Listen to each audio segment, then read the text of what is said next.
All right, let's get over to the defense this year and what Vic has to do. I was talking with Dave Wanstadt, and he was giving me some insight on Vic. And I asked him the question about the Cy and what Tom Thayer said, because those guys kind of worked together up in Chicago. And Tom had a really interesting comment yesterday when he was talking about building that defense and then looking at what Desai did a year ago and then bringing Fangio in. He said it just didn't make any sense to him. So we turned around and I asked him, I go, what do you think Vic is going to bring to the table here? He goes, well, he's going to bring in a position where there's going to be more accountability. And I said, okay, accountability how? Alignment. There's going to be more fundamentals that way. He's going to be more balanced at the three levels. Okay. Bear says this, just a question. Was it Mahomes? Are many factors as close as last two Super Bowls were? What do you mean, Bear? Kind of help me out here on that. Just a question, was it Mahomes? Are any factors are close as the last two Super Bowls were? Okay, I'm not sure what you're saying there. So clarify a little bit. I think Vic, again, here's the job that you have to have here with this. Howie and him have to work hand in hand at what they're going to want out of this defense. Are they going to bring more blitzing? Are they going to bring more pressure? Are they going to get more help for Josh Sweat? Okay. Are they going to be in a position where they're going to go free agent? I think they're going to go heavy free agency. And they're going to bring in veteran guys because that's the place to go. That's his strength. That's Roseman's strength, is bringing in veteran dudes. Okay? Barb says that it wasn't just Mahomes. Eagles need to draft edge depth. I don't think they need to draft edge depth. I think they need to acquire edge depth. They're not good at edge. They're not good at evaluating edge. Okay? They're not good at it. Stick to what you do best. Find one guy in free agency. Move Reddick. Reddick wants $26 million. He thinks he should be paid like J.J. Watt. That's the word coming out of Indianapolis. There's not a chance in hell they're going to pay Hassan Reddick $26 million. You can forget that. The agent is in Indianapolis right now, Hassan Reddick's people, and they're talking to teams. And they're talking to potential trade partners that the Eagles could maybe trade with. But the Eagles are not going to get more than a third-round pick for him. Now, that's not bad, but he's an elite pass rusher. He's not an elite player. I'm not paying $26 million for a one-trick pony. It's just not happening. Pete says he's not even worth 20. Not signing that guy for anything above $16 million. He doesn't bring enough to the table. And what Vic wants, and if Vic is going to do the same stuff we just talked about, Reddick is the oddball out in this whole thing. He's the oddball guy out. I mean, at the end of the day, he doesn't fit in Fangio's defense. You fit when you stop the run and you can get home with multiple people. But he's not the guy. Okay? He's not. What? $26 million? There's not a team in the league. But listen, I get it. You're going to ask for the most you possibly can get and hope that you land on 22. Griffin says I would sign Chase Young for a one-year deal. He's not a $15 million guy. His market value right now is about $13.2 million. I thought he played well in the postseason. He knows the division. He's played in the NFC. Would I take a gamble on that? I don't have a problem spending $13 million on Chase Young. Chase Young's a better ball player than Hassan Reddick. Wait, I'll take that back. He's a more complete player than Hassan Reddick. Reddick can't cover. Not that they asked Chase to do a lot of that, but Chase can tackle. Chase can play on the perimeter with tight ends. Hassan can't. He gets manhandled on the perimeter. He gets manhandled. All right, just stay 1 year. Well, the prove it years is what Howie has done his entire career. He's done stuff like that. He's given the guys, especially over the last 3 years, Roseman has done that. He's gone to the 1 year prove it contracts. Sweat is not cheap. He's got a market value of $21 million. Okay. And Chris goes, we've seen Reddick make tackles. Dude, he's not a good tackler. He's evaluated as one of the worst tacklers in the league. He can't cover to save his life. You drop him in coverage, he's a lost soul. You're not going to pay a guy what you pay TJ Watt. You're out of your mind if you think he's in the conversation. Again, nobody lets ball players that are that talented just walk out the building and not offer contracts to. They did it twice. Now, albeit it's Arizona and Carolina. I get it.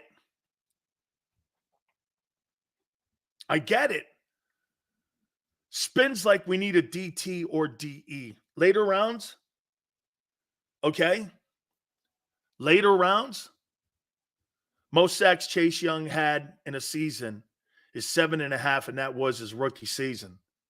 Hey, Forrest, that's not what Vic Fangio is looking for. He's looking for a guy who can tackle, cover, and rush the passer.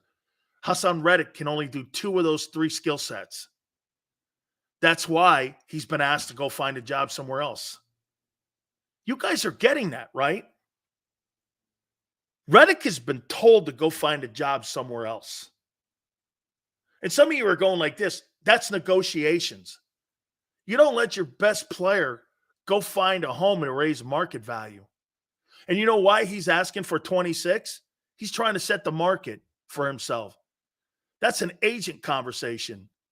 His market value right now is $14 million. It's not 26. He's asking for $11 million over his market value.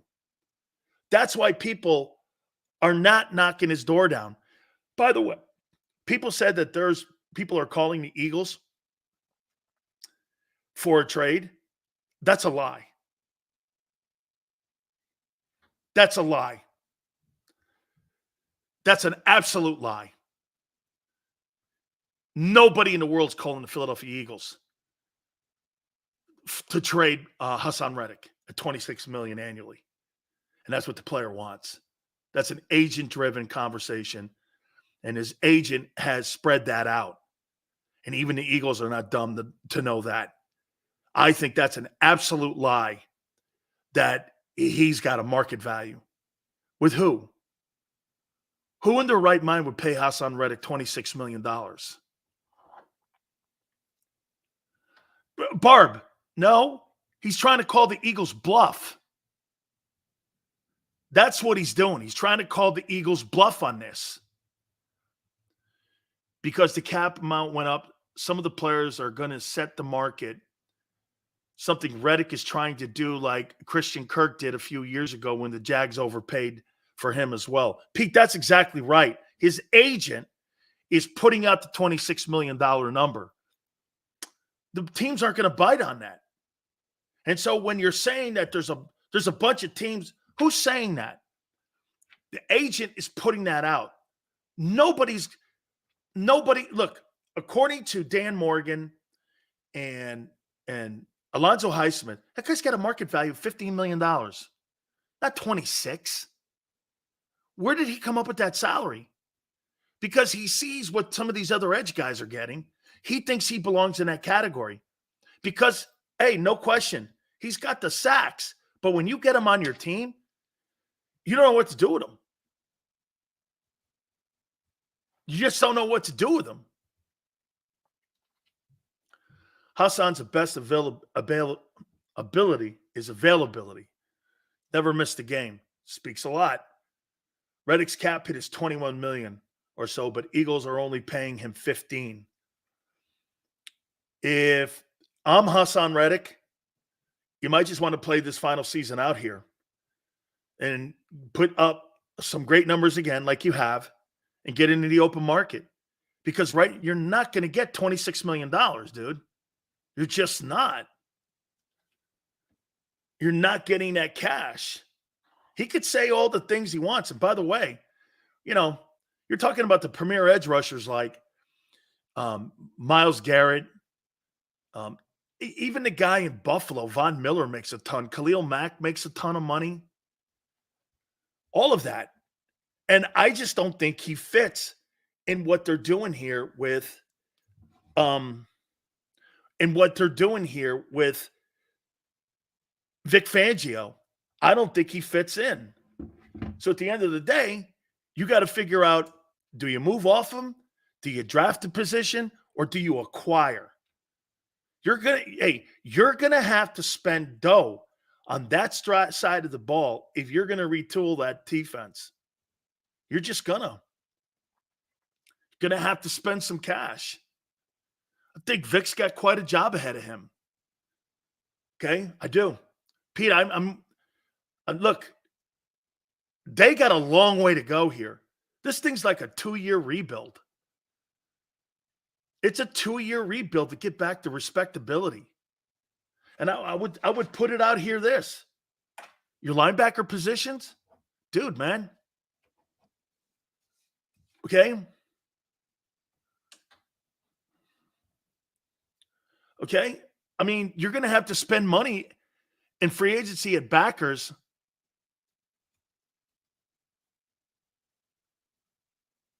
I don't know what that means, Flex, and we're all good here. Appreciate it. Did Mahomes win it or play calling win or lose it as close as the last 2 Super Bowls were?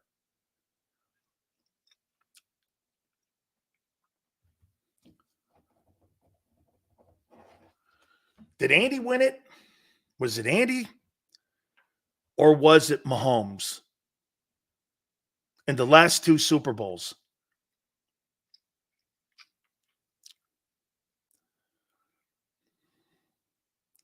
That touchdown pass in overtime was awesome. And that play was awesome. And it was set up. It was a great design.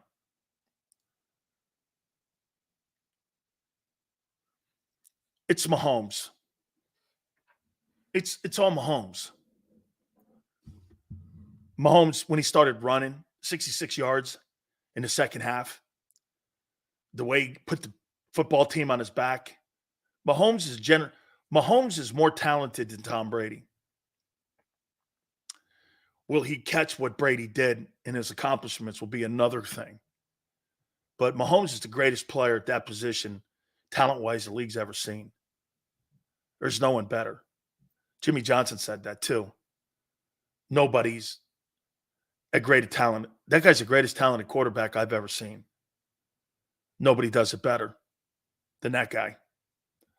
Ambidextrous, throws he makes, what he does under pressure, his playoff percentage wins, how he wins with very little people. He's a super talented kid. Jimmy Johnson said that he's the best football player he's ever seen at quarterback. And I would say that's probably the truth. There's been maybe John Elway. I think Allen's got a lot of talent.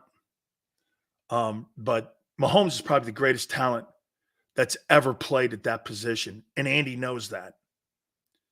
Howie must have seen Jeffrey Lurie go to over those. Oh, okay. Okay. Dude, hey, Peter, I think he did learn a lot of that stuff from baseball from his dad. His dad was on the 86 Mets. Chris Marino was a spectacular arm thrower. You're talking about one of the greatest arms in the history of the National Football League when it came to Dan Marino. Spectacular arm. Couldn't jump over a stack of quarters. But you're talking about one of the greatest passers in the history of the game. There's no doubt about it that he was. But Andy's had an influence, though. Clearly in his development of reading defenses. He said it, too. He has said it numerous times. Chris, I would make this comment to you that Marino's probably the greatest passer, arm talent, thrower of the ball. How about this? The deep throw more than any quarterback of all time. He's probably the best deep thrower of all time. I would put Moon in there. I'd put him in that conversation. But Mahomes does everything great. Runs the ball, can run an RPO when he has to. They don't want – you see, I think the Eagles need to do more what Andy does with Mahomes. I think they should bring taking the RPO out completely is killing Hurts' ability to win the games that matter. Jalen's going to win a ton of games. He's going to win a ton of games. But to just take out the RPO, Kansas City doesn't want Patrick Mahomes running the RPO.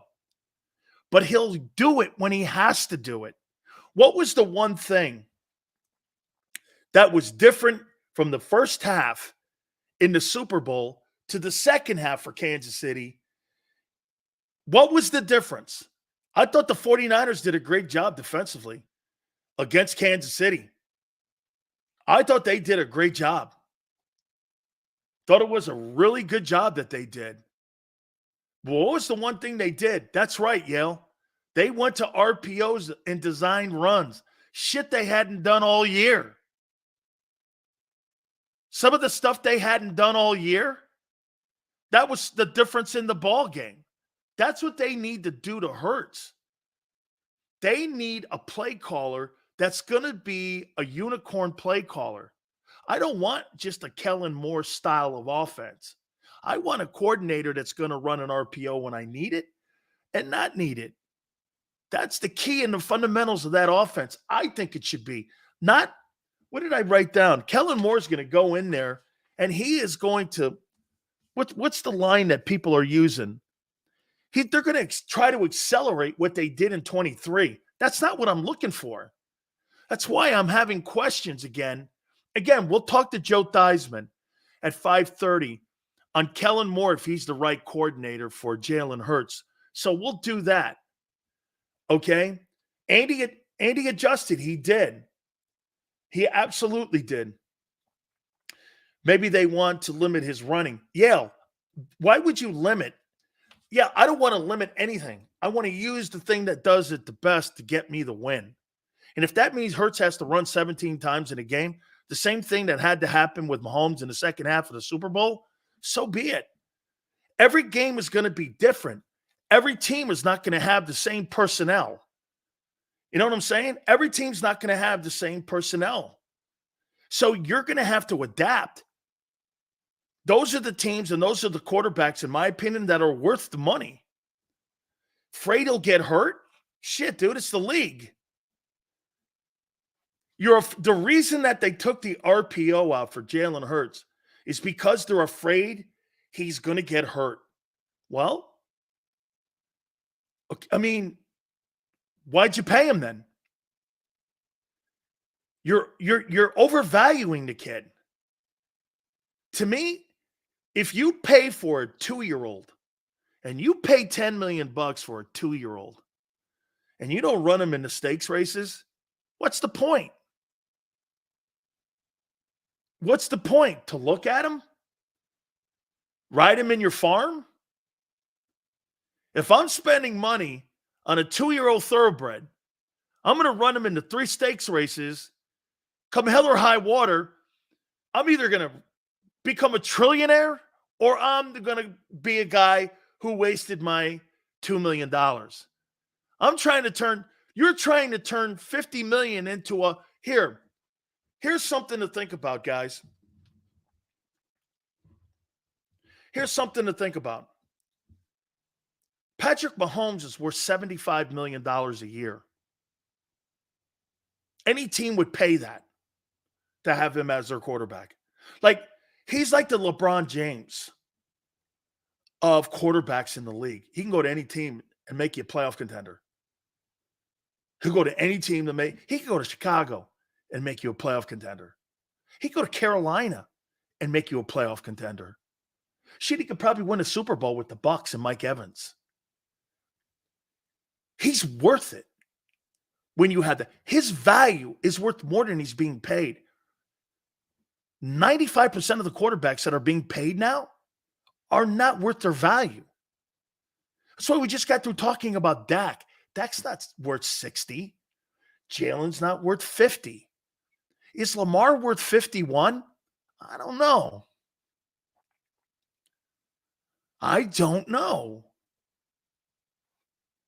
Every one of these guys, their value, once you start getting paid, you're trying to increase the value of the player by the player's production. Every one of those guys that got paid, like Kyler Murray, how about Daniel Jones? Kyler Murray, Derek Carr, all these guys that get paid like that. It just doesn't make sense. When you're talking about, again, what you're looking for in a quarterback that can carry your football team here. So is it Andy? No, it's, in my opinion, it's Mahomes. Seals, imagine Mahomes in Philly. You couldn't afford him. You couldn't afford him. If you're going to have all the talent around the guys that you have, there's no $40 million in wide receivers in Kansas City. Dude, Cosmo, if he played in Philly, they'd never lose a game, and they'd beat teams by 30. Even with a shitty defense. If that guy was in Philadelphia with that offense and that O-line and all of those weapons, Patrick Mahomes would throw for 7,000 yards. Devontae Smith would be a 1,300, 1,400-yard receiver if he was in that world. Lamar can't finish, Yale. I think they panicked in Baltimore, in my opinion. I think they totally panicked when they had him throw the ball 47 times. Okay? Don't forget, our friend Joe Theismann, former NFL MVP, is going to join us at 5:30. We'll get his thoughts on what he thinks there. Kelsey gets no credit for being a weapon. Callie Green, you're going to see that to a point. Hey, Callie Green, that leads me to this. Do you think the Eagles should put a date on Fletcher Cox and Jason Kelsey and tell these guys we need to know by this date?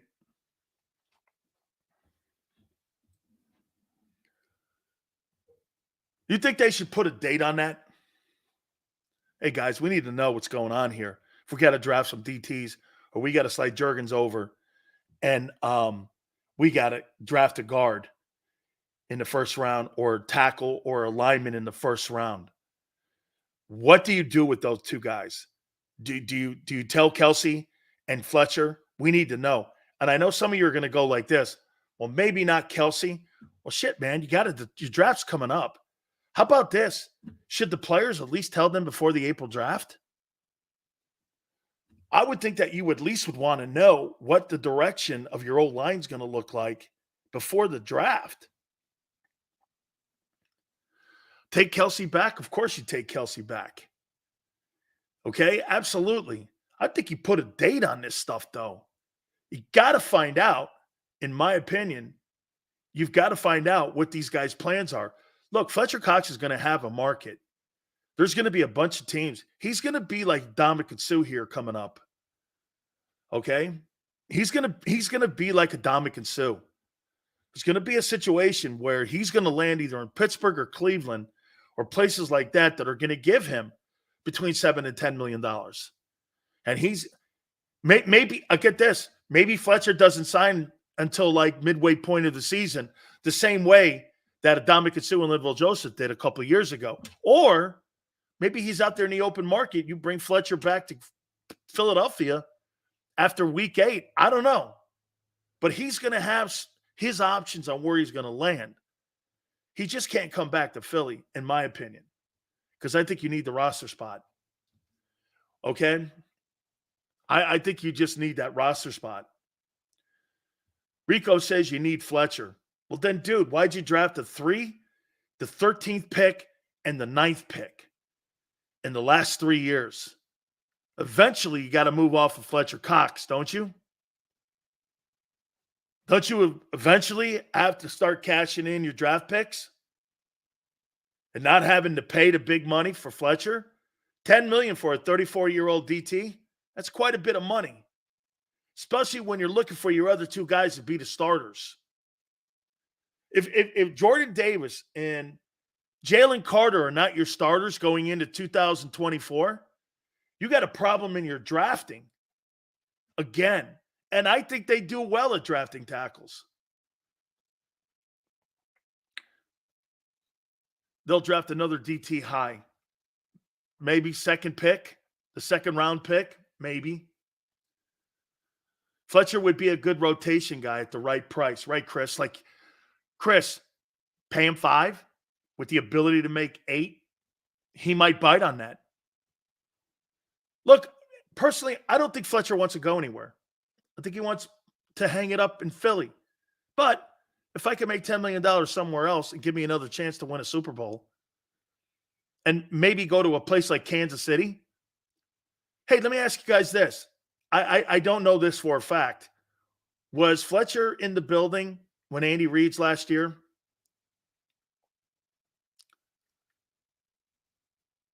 Was he in the building with Andy Reid? Fletcher Cox. Was Andy? He was. Okay. How about Fletcher Cox taking the place of Chris Jones if Jones goes somewhere else and they sign Fletcher Cox in Kansas City? LJ, you think Fletcher would be open to going to Kansas City? I think Fletcher's going to get paid decent from another team. He's taking that money.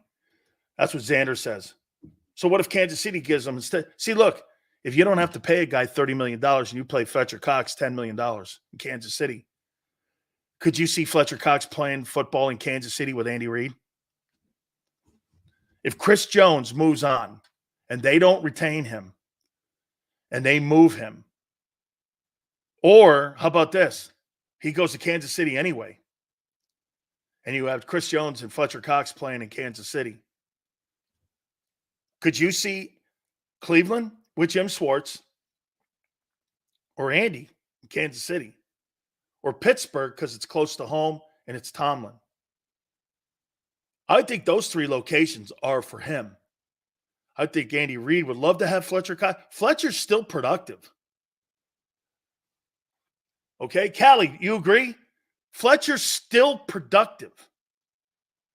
You put him next to Chris Jones in Kansas City, gets a chance to win another ring, you might be a Hall of Famer. He's 33. And I thought he was, how many sacks did he have last year? 6? 33 years old? 6 sacks? Still productive? Still playing a ton of reps? I mean, we're talking about a productive guy here. And a guy people like. They like the player. Okay, hey, listen. Nobody wants to see Fletcher in a Kansas City Chiefs uniform sitting there with that. Hey, and by the way, playing in Kansas City, it's like a rock show now. Plus, you're playing with one of the Kelsey kids. Fletcher Cox in Kansas City to replace Chris Jones. I think Andy Reid would bite on that. And so I think Brett Veach. Hey, didn't Veach work with him too in Philly? Be a perfect teammate and a great fit. I think he's a great fit in KC.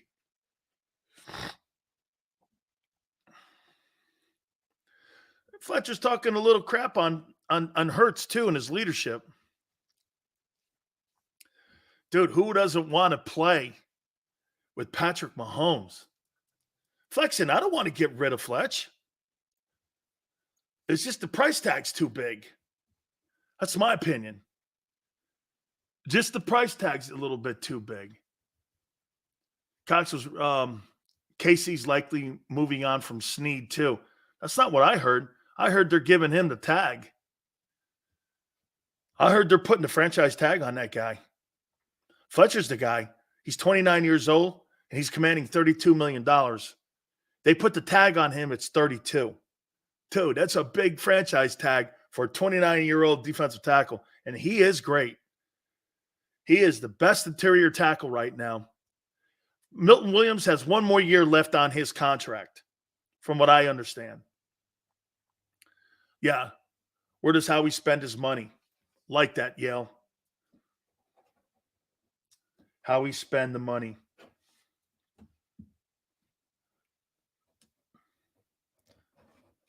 Where would you spend the majority of your money on defense?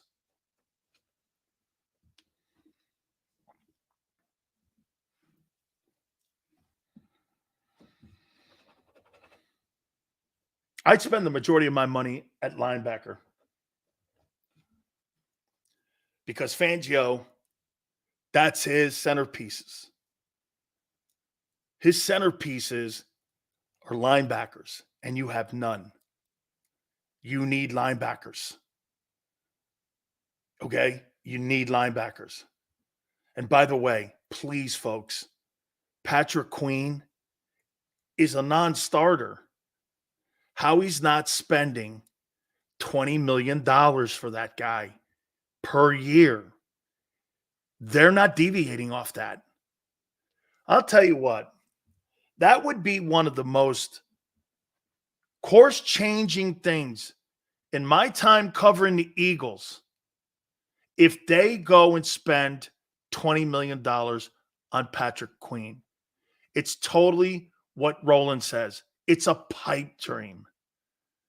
If that's somebody, hey, could they? For sure. Would they? Unlikely. It's not their behavior. They would rather do what the Bears did. I'd rather take the $20 million, cut it in thirds, and pay for 3 guys than pay for one guy. Baltimore went with the one guy, Roquan Smith. Chicago went with 2 guys, cut the $100 million in half with 2 dudes. I think maybe 2 or 3 guys. So they spread it out. Sales, the free agent class of LBs is flush with talent. Position can be addressed easily if we sign the right guys. LJ, I trust Howie. To your point, I trust Howie more dealing in free agency with the linebackers than I do with him in the draft. And that's why I said, hey, draft a linebacker in the 5th round. Because I don't want him using high picks because he's not good at it. And his department's not good at it. So that's kind of why I would say free agency, spend the money at LBs. And I agree with you. LJ. I think there's a ton of good linebackers that you can land on that are going to be in the $7 or $6 million range where you could get some quality guys in the building. Dude, if Nakobe Dean is starting for you, guys are going to win 5 ball games. He can't be your starter. Reed Blankenship can't be your starter.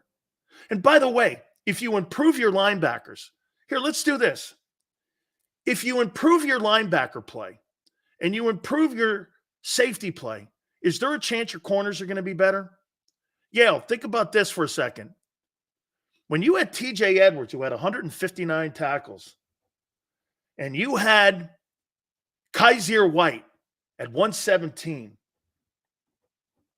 you had 276 tackles between 2 dudes. You never replace that. You think those guys at 276 tackles had a bearing on the corner play? How, you almost had 300 tackles that you couldn't replace. And you combine that with the 70 sacks. You couldn't replace both of those. You think that had any play on the corner play? If you get better linebacker play and you get a better pass rush this year, does that improve Bradbury?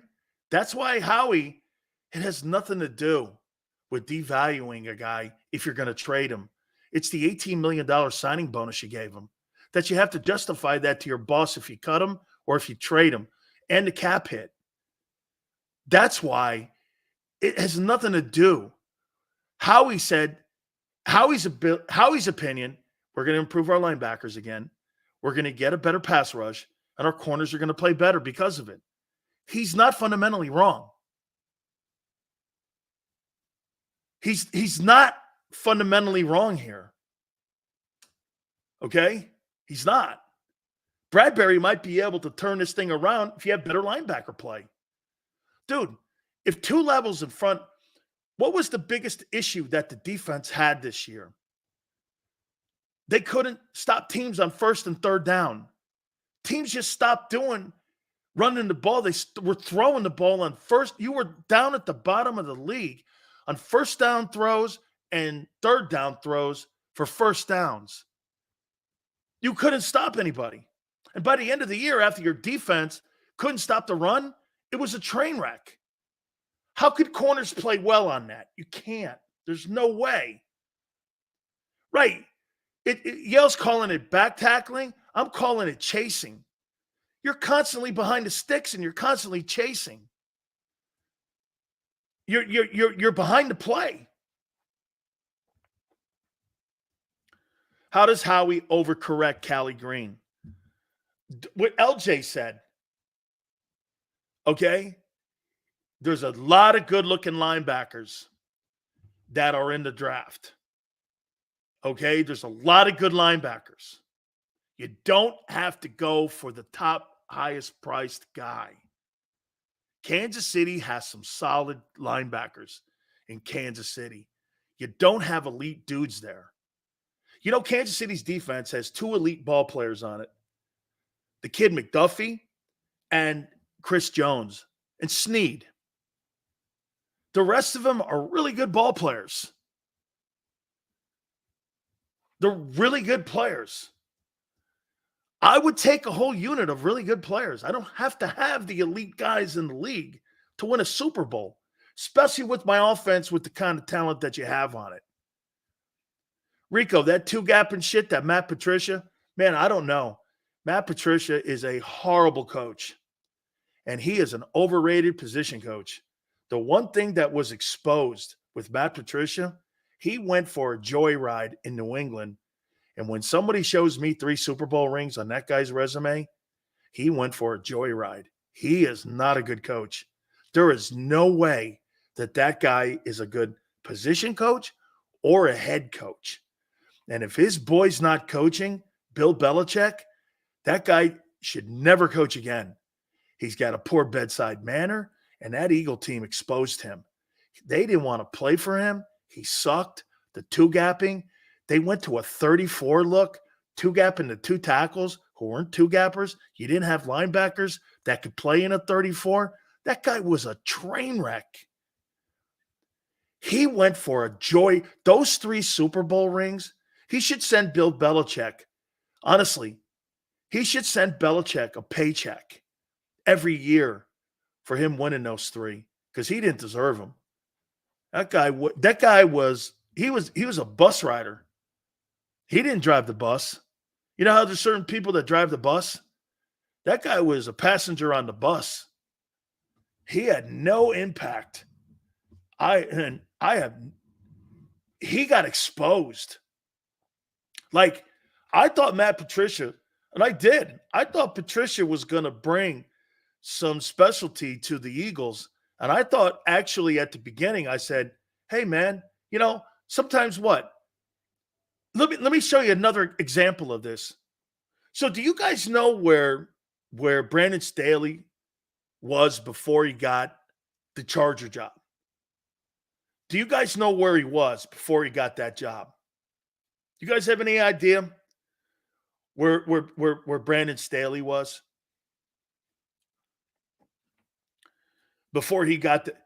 That's right. Very good. Forest Hill, Griffin. He was the Rams D coordinator. Well, after Raheem got the job, how come the Rams didn't interview him? And how come they didn't? What, they had a Zoom with him. Les said he had a Zoom with him.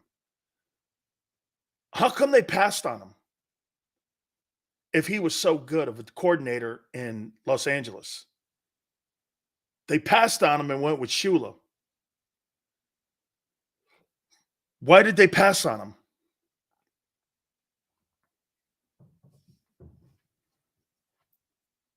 It's a telling thing. Sean McVay never went back to him. They completely passed on him. You would think if they thought he was a really good coach, they would have rehired him. Belichick did that shit all the time in New England. Why didn't they bring Staley back? I mean, they went out of house instead of somebody that was in the room where some of those players knew. They looked at Brandon Staley and went, no, thanks, we'll pass. Kind of here with Patricia. That's kind of like what you're seeing now. And to me, I think that's exactly what happened. That Eagle meltdown had a lot to do with him. How does that guy get a position coaching job again in the NFL when, you know, you look at, I hear that Raheem's talking to him. I think that guy's fool's gold. I personally think that dude's fool's gold. Decide protege to Fangio like Patricia and Belichick. I'm with you, man. That doesn't always work out. Chris says this. If Fangio can get us to top 10, 15 defense, Chris, if you get to top 10 or top 15 defense in the league and your offense remotely looks like it did in 22, now we're talking. Now we're talking. That's a lot to ask for, though, because of the personnel issues, and you're going to be doing the same stuff.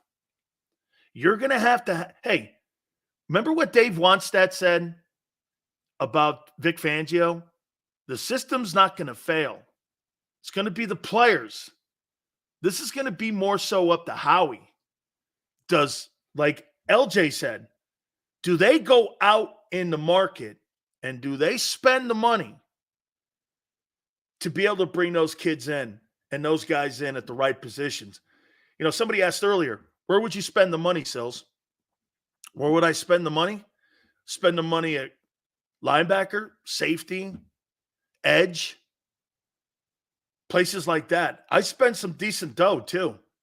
I wouldn't have a problem spending $7 million per on 2 linebackers, $13 million on an edge, $8 million, $7 million on a safety. You're going to have to spend that kind of money to be a top 10 or top 15 defense. Dude, you can't keep doing this stuff with $600,000-$700,000 guys and guys that have been cut and guys you get off a practice squad. You're not going to turn that around. Too many teams in the NFC are getting better. Rams are getting better. Packers are getting better. Lions are getting better. Those younger teams are getting better. And where are you? Because the Eagles are kind of like in the middle right now because they still have a great offense. All right.